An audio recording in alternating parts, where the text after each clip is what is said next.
Merci d'être au rendez-vous de l'actualité sur Fili Radar. Démarrons par le Gabon où le président Oligui Nguema promet de diversifier l'économie du pays.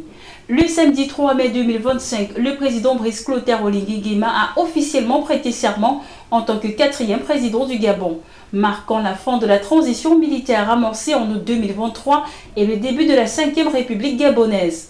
La cérémonie s'est déroulée au stade de l'amitié sino-gabonaise à Libreville, en présence d'environ 400 000 personnes et de 16 chefs d'État africains, dont Paul Kagame du Rwanda, Faustin Archange Touadéra de la Centrafrique et Bassirou Diomaye Faye du Sénégal. Le président ivoirien Alassane Ouattara s'est fait représenter par le président Thiemoko Kone.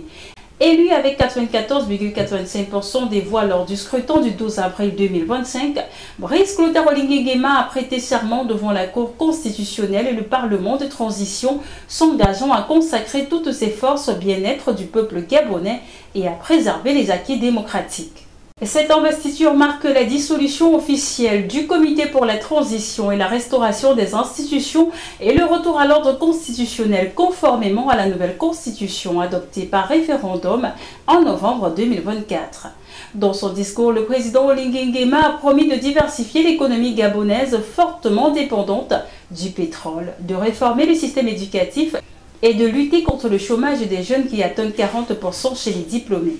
La cérémonie a également intégré un rituel traditionnel au cours duquel le président a reçu les pouvoirs spirituels symbolisant la fusion entre modernité institutionnelle et héritage culturel gabonais.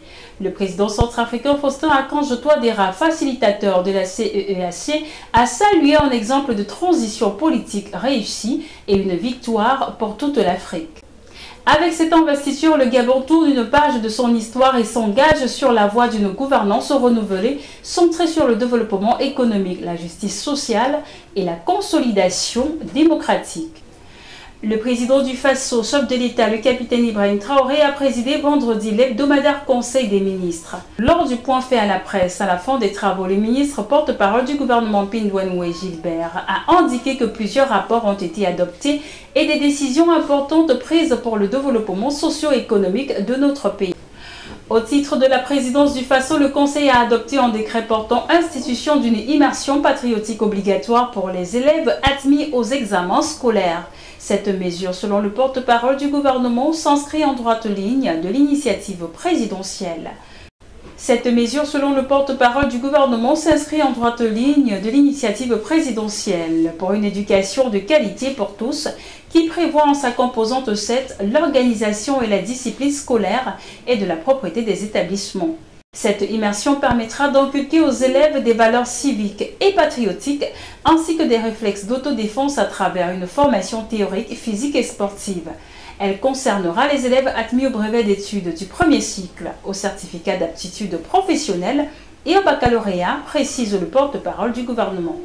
Cette immersion vise à la construction de modèles de citoyens et de patriotes qui impacteront positivement la vie de la nation, et ce dans le cadre du processus de la refondation de la société burkinabé, du développement et de la consolidation de la fibre patriotique, indique le ministre Pindouanoué Gilbert Ouedraogo.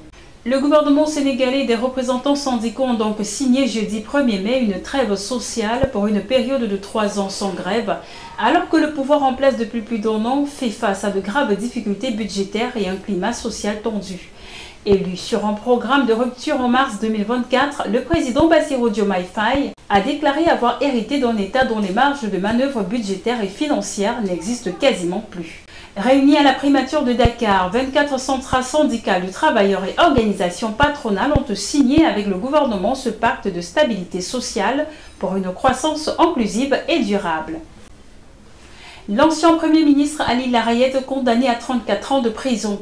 Au terme d'un procès mené dans un quasi-huis clos, seule une poignée de médias proches du pouvoir a été autorisée à assister aux dernières audiences. La chambre criminelle spécialisée dans les affaires de terrorisme du tribunal de première instance de Tunis a rendu son verdict dans l'affaire des réseaux d'envoi de djihadistes tunisiens vers les zones de conflit vendredi 2 mai. 8 accusés ont été condamnés à des peines allant de 18 à 36 ans de prison, selon une déclaration du premier substitut du procureur de la République du pôle judiciaire de lutte contre le terrorisme à l'agence de presse TAP. Parmi les condamnés figure Ali Larayet, 69 ans, ancien ministre de l'Intérieur puis chef du gouvernement entre 2011 et 2014, et cadre historique du parti islamo-conservateur ENNAHDA. C'est ici que nous mettons en terme à cette édition d'information. Merci de l'avoir suivi.